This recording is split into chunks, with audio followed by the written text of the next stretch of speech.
Hey there, fellow entrepreneurs. I'm Sue, and you've just stepped into Entrepreneurs Gone Wild.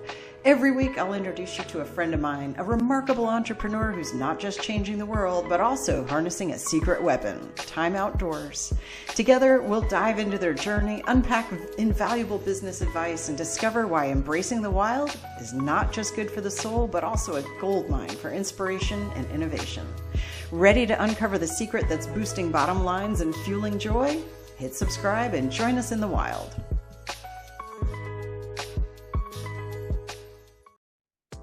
Ladies and gentlemen, this is going to be really cool. I'm excited to introduce Sarah Elkins. She's a workplace communications trainer who's revolutionizing team dynamics through a unique blend of Gallup's StrengthsFinder, you've all heard of that, right? That assessment and storytelling. This is going to be so cool. Sarah specializes in helping engineering and science organizations with 400 employees or so, implementing the strength-based culture. Her expertise lies in improving team communication by leveraging individual strengths and harnessing the power of storytelling. She's also a speaker. She's hilarious. I've seen her video. This is fantastic. And she lives in Montana. So this is going to be, this is a bestie. You guys are going to love her too. Sarah, welcome to Entrepreneurs Gone Wild. I'm really glad that you're here. Oh, thank you so much for having me, Sue. The name alone, Entrepreneurs Gone Wild, it just elicits so many images in my head about adventures I've had, both in business and outdoors. That's so great. This is good. Now, some people have been leery of going on here because they thought it was going to be flash your boobies. I'm like, no, not that gone wild. So I'm glad that you understood where I was headed with this. Oh, absolutely. I'm a big fan of the Mae West quote, "I only regret the things I didn't do." So that's a definition of wild right there. That is, absolutely. Well, let's dive in a little bit more. I would love to hear more about the people that you help and the problem that you help to solve for them. Sure. Well, I'll give two examples right now of things that I'm doing. I'm really excited to be a breakout speaker for a workshop for the Women in Business Conference in Bozeman, Montana in March. And this has been a sold out event within 72 hours of tickets going on sale for 3 years in a row now. And so to be invited to host a session is huge. It's a huge win for me. And the reason they hired me was they had heard reviews from a nonprofit workshop that I did, a 90-minute workshop that I did for a group of nonprofits in the Bozeman area, Gallatin Valley. And they heard these reviews about people came back saying, now I get it. Now I understand why my personal stories are so important in the work I do. Now I get it. I can't share my clients' stories because I'm a nonprofit with these regulations, but I can share my stories about why I do what I do. Yeah. And now I understand that the goal isn't just to tell people what I do, but to help people unlock their own stories. And they got so many rave reviews that they immediately approved my submission for a breakout session for 90 minutes, which is a long one at an event like this. And so that's one thing. It's such an honor to hold space for people's stories and bring them to that realization that they can connect so much more authentically with people, regardless of background. And right now, more than ever, we need to do that. And it has to be with the intention of connection and not to change someone's mind. So that's exciting. And then the other work that I'm doing is I'm working with an engineering firm that's based here in Helena, Montana, but it's all over the country, particularly in the Northwest. And I don't know if it's a chicken or an egg thing here, but the organization for decades has had their employees all take the assessment, the StrengthsFinder assessment. Oh. And so they considered themselves a strengths-based agency, except that they never had anyone actually walk each individual through their strengths. They never had actual workshops to help the leaders manage their people and develop those strengths. Oh boy. And so they expected the people to take the assessment, then read the reports and glean some value out of it. And to their credit, they are now on a mission to make the organization a strengths-based organization. And that isn't exclusively about the assessment. This is about an organization that's investing to ensure that their people feel like they are being developed, that their organization cares about their development and their satisfaction in their jobs. And so they hired me as a monthly contractor to do one-to-one sessions with any employee who wants. I'm doing team workshops with the smaller teams. I'm doing workshops with their overall organization at their retreat coming up this spring. And I'm so excited because I'm working with their HR team, which is strong and fabulous, to actually integrate strengths-based concepts into their everyday procedures, policies, processes. So, a lot of us have one-to-one meetings weekly with our boss, and this takes that agenda and incorporates aspects of StrengthsFinder so that they're continuing the discussion. It's not just a one-time thing. And that is so cool. It's so refreshing. I'm so I gotta say, I'm surprised it was an engineering firm that did it, but I'm really, that's so cool. They are employee owned. Wow. And they want to grow sustainably. They want to reduce the turnover. They want to be an employer of choice when they're recruiting. And they have been, because they're obviously invested this way. So I'm just, it is so refreshing. And now I'm taking that contract and I'm shopping it out to some of the nonprofits I love to work with that hire me on a periodic basis, because I know that this can absolutely turn the page on productivity, efficiency, and obviously profit. Yeah, so, for sure. Because turnover is expensive. It is so expensive. Oh, if you can even find people, so that's huge. And I love that they had taken the first step, taking the assessments, but yes, having taken a bunch of these things, like, okay, what do I do with this? How is this practical? What do I, how does this change anything for how, so you're filling that gap, and they're going to be able to point to a specific date. We hired Sarah. This has happened since, I hope so. The case studies you're going to have. I'm like, think about the cool. impact. Even I love talking to the skeptics, and I always tell them, well, look, if Google can predict your behavior, so can Gallup. Right? And the next step is when they say, well, I don't want to change who I am, blah, blah, blah. My comment is always, I'm not expecting you to change who you are, but if you know how you're being perceived by other people, it may help adjust the way you communicate so that you're more productive and happier at work. So, you can tell I'm so excited for this project. And we already started. Cool. I did some hours in December, and now we're really jumping in for 2025. I love it. And you weren't just like a New Year's resolution for them, like they brought you in starting December. It's like, all right, they're serious. Absolutely. Well, they brought me in a year before that, actually, to work with their emerging leaders cohort. So entry-level young, not necessarily young, but entry-level engineers who have potential to grow in their positions, become leaders in the field. And so they brought me in for that. And then they were so happy with that they brought me in for their big retreat, where I did 8 90-minute sessions, the same session 8 times for over 300 engineers over the course of 4 days. It was after that they said, okay, we need more of this. And so, I have to say, Sue, having an organization that cares this much, that they are not just investing their money, but they're investing their time, they're investing their influence. The leadership team is investing their influence to bring not just this tool, but this culture into their organization. And that just speaks volumes. It's why they have low turnover to begin with. Yeah. Well, then it just ignites you too. Like, they're not dragging their feet. They're not, we'll do this because it looks good on paper or something, whatever they might have said. They're really on board. And that's really cool. I'm excited for you. Really, really Thank awesome. You. Right now, Tell us, I heard a little bit, but I would love to hear, what has your entrepreneurial journey been like?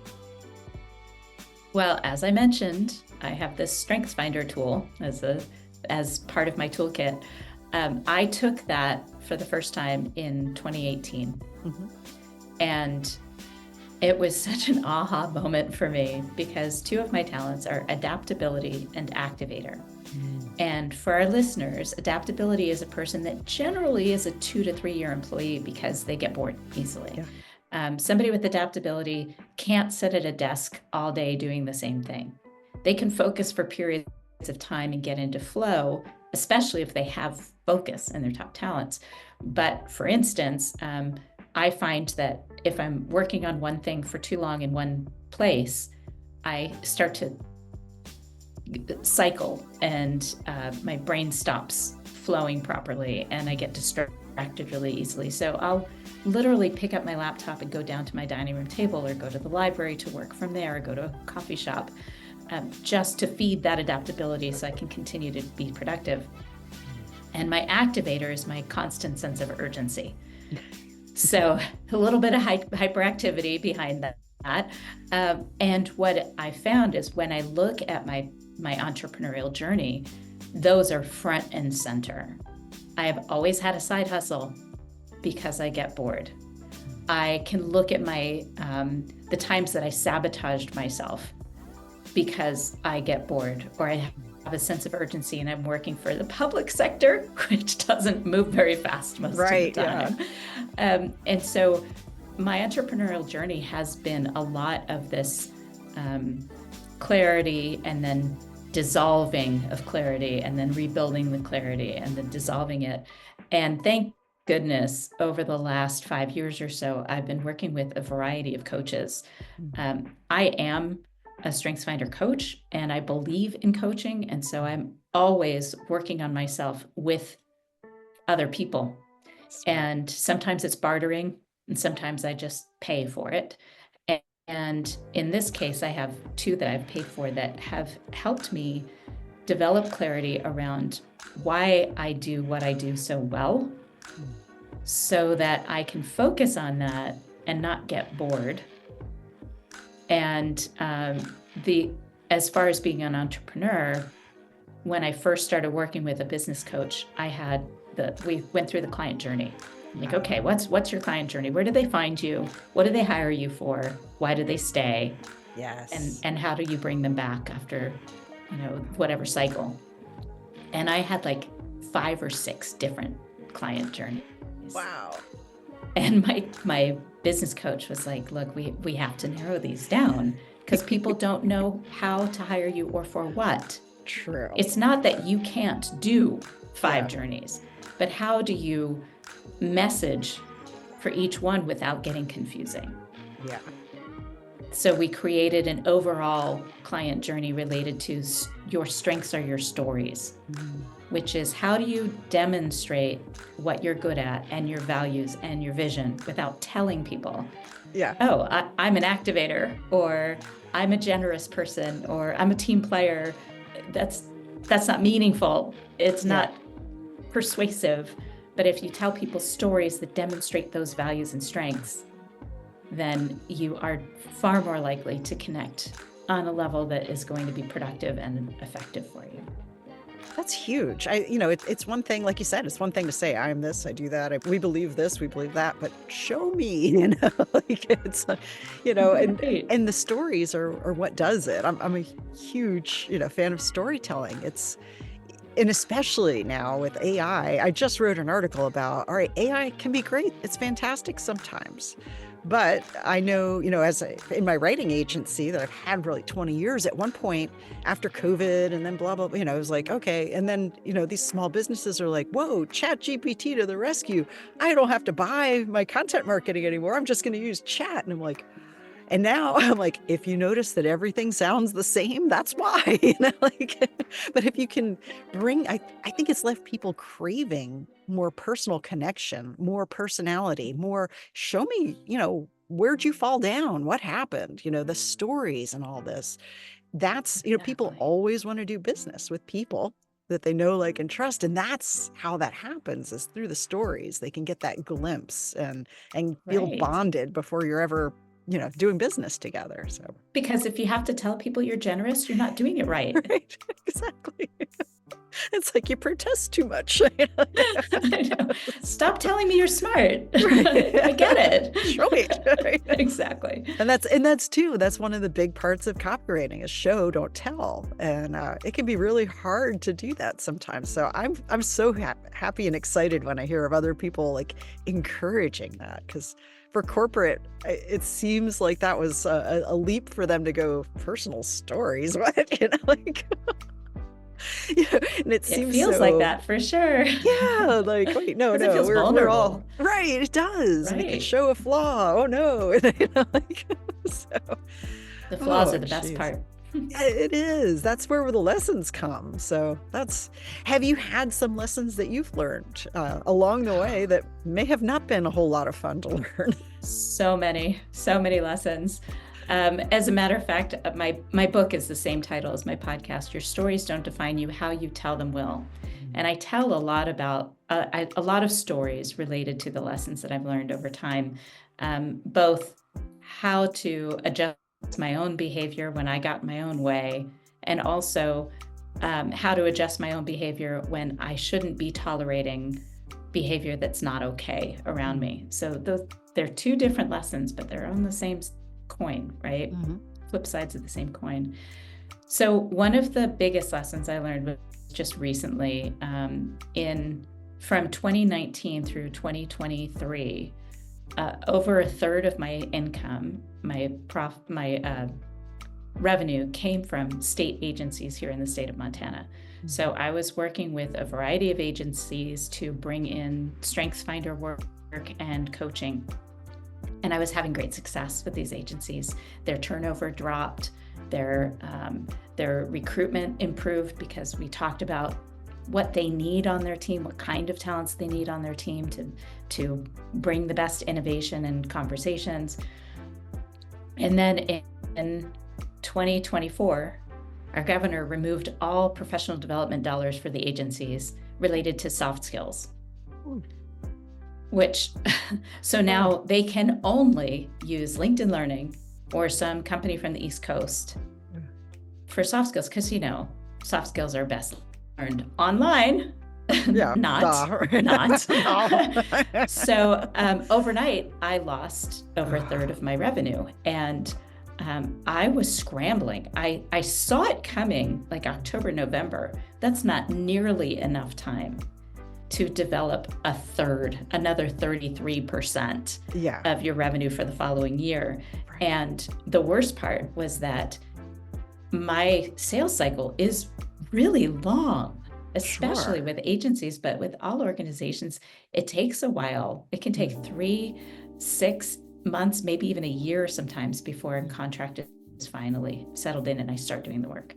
Yeah. So 2024, revenue-wise, it was worse than 2020 and 2021, which is crazy. Saying something, right? 2020 was actually pretty decent.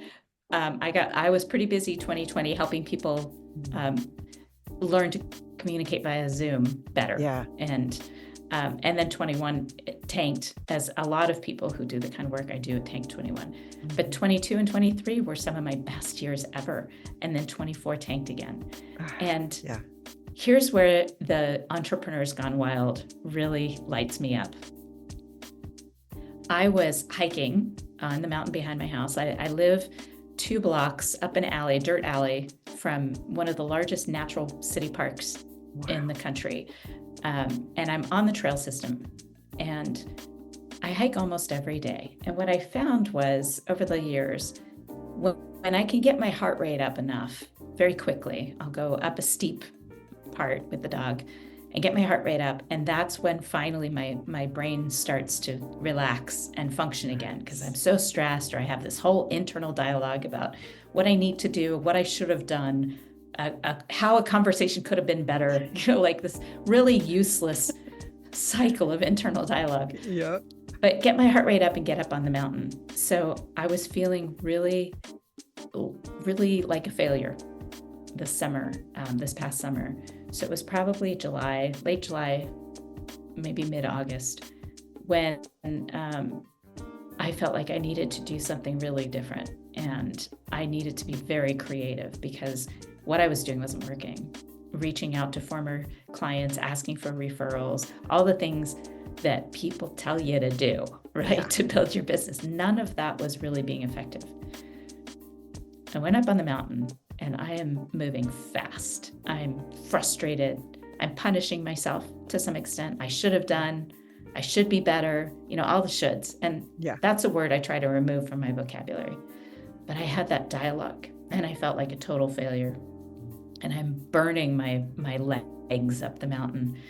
And finally I had to stop because I couldn't breathe. And it's a 1,000-foot climb to the top of the mountain. I don't go to the top all the time. I have lots of loops that I can take, 1 mile, 2 mile, 5 mile. But this time I'm punishing myself. So I'm going to take the steepest route. And I get up to the top and I sat down with the dog and I'm sharing an apple with him, which I've recorded once before. And I had this huge aha moment. This idea just came to me. I realized some of my former clients that I continue to work with periodically, which is not enough income, certainly not a regular monthly income that I can count on. They are too busy to even think about doing the work that they need to do to decrease turnover, to improve retention, to develop their people, to demonstrate that they care enough to develop their people. They're wearing too many hats. Everybody is wearing too many hats. And there are some things that not only as a StrengthsFinder coach, but also 20 years in HR, 2 business degrees related to HR and management. I have a lot of other stuff that I can help with. And I realized that I needed to outsource myself. So I wrote a list when I actually record messages on my phone as I'm hiking. Smart. And I hit record and I recorded a whole list of things that I could do as a contractor for these companies so they wouldn't have to hire somebody to do it. And they already have somebody they trust. Right. So I put together this list and I got home. It was like a record time descending the mountain because I was so excited about this idea. And I started immediately writing this email and this list, a bullet list of all the things that I could do that I could take off other people's plates really easily. No onboarding necessary, no training necessary. I'm already there. And I crafted this message. And as I mentioned, I have this adaptability and activator. So I usually just go. I don't stop to think. But my husband years ago said, when it's important, you need to use the 24-hour rule. Okay. And he did this with me when I was consistently sabotaging myself at work because I was bored. And he's like, Sarah, stop doing that. Just put it in your drafts. Send it to your sister.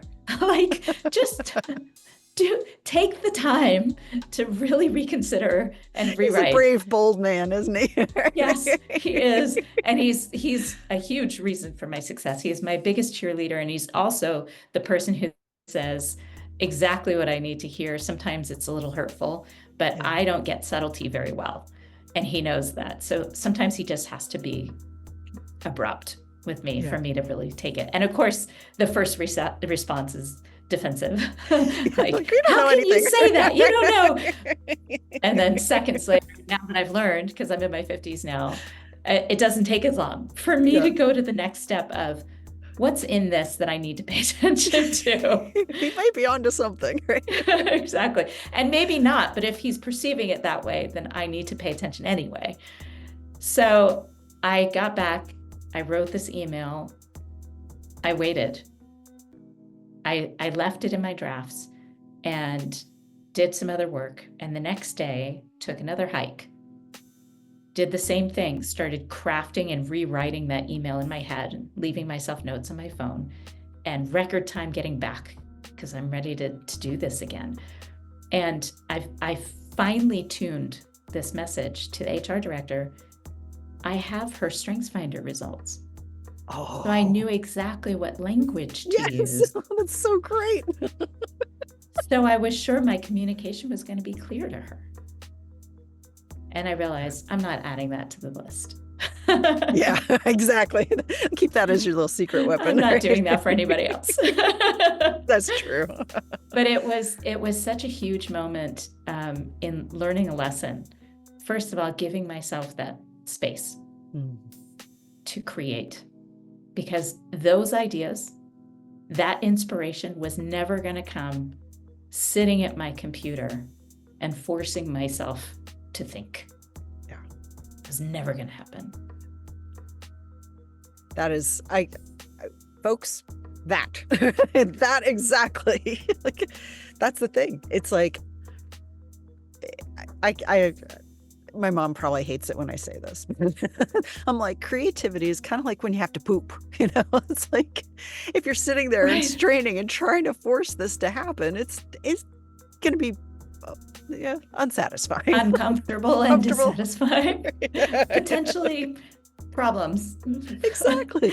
But if you're doing Right? something else, and your mind's not on it, and then like when if you make the right environment, it's much better.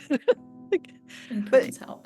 having that creative burst, that changed your entire business, not just yours. Now this engineering firm, and everybody who's there, everybody they impact, their vendors, their the businesses that they just frequent, personally, their families. I mean, gee, Sarah, that's pretty cool. Kind of a big deal to have an idea like that. Yeah.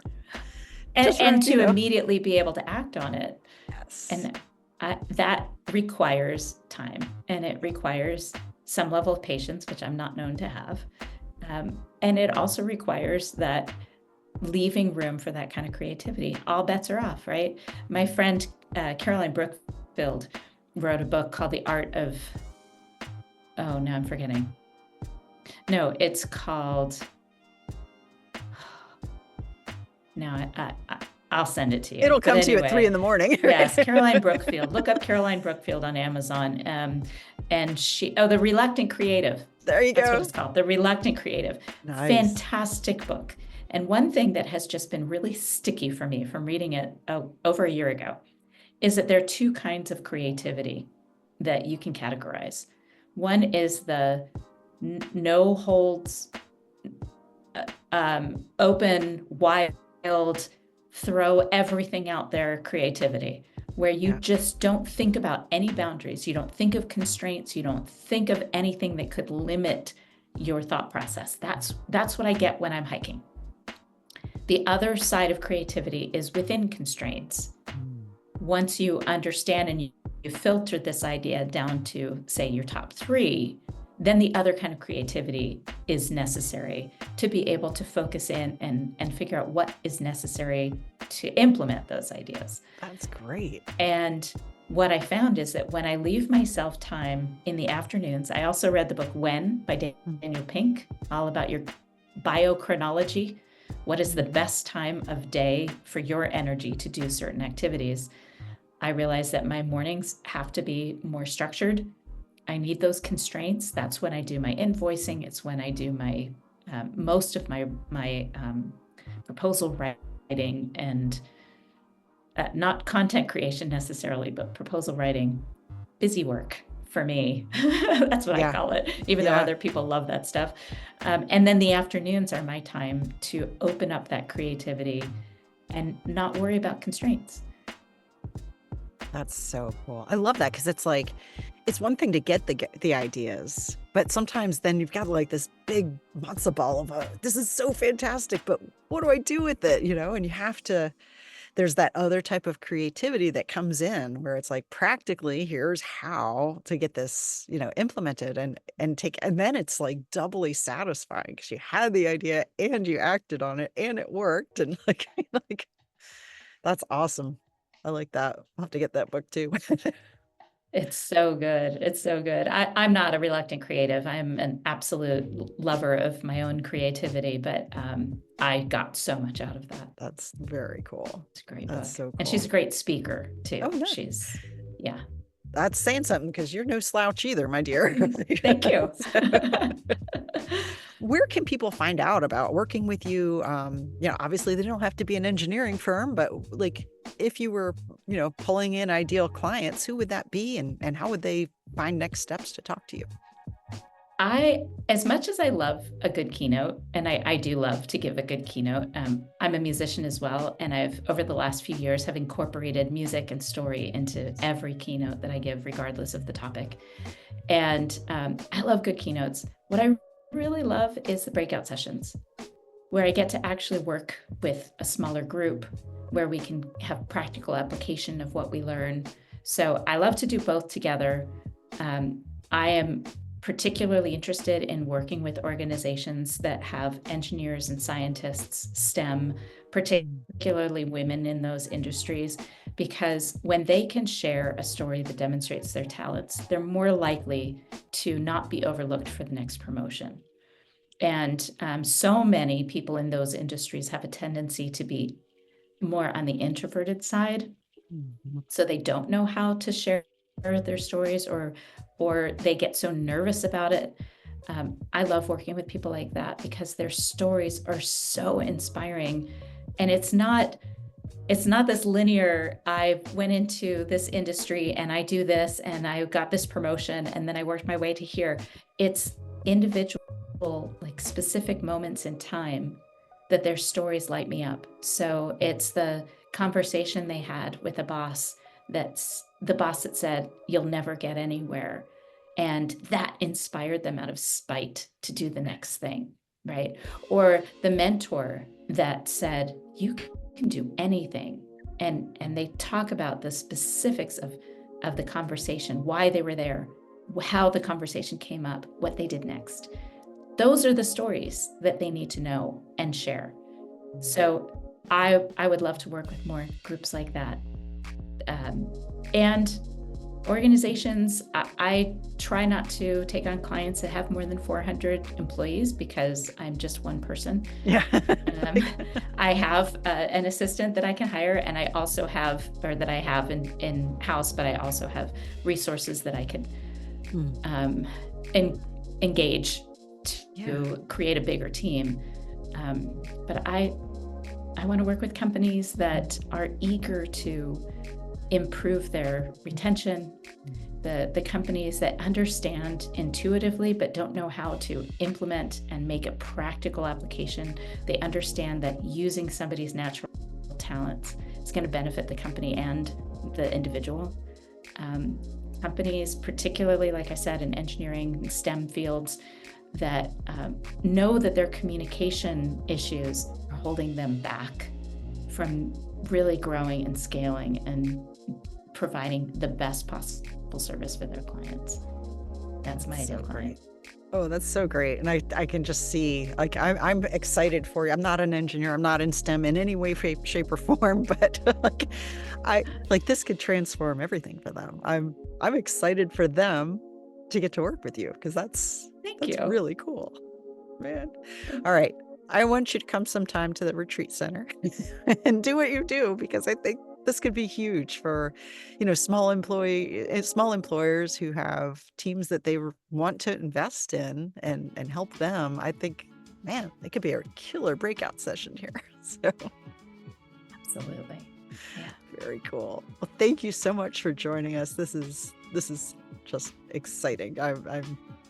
I'm giddy over what you're doing. Thank you.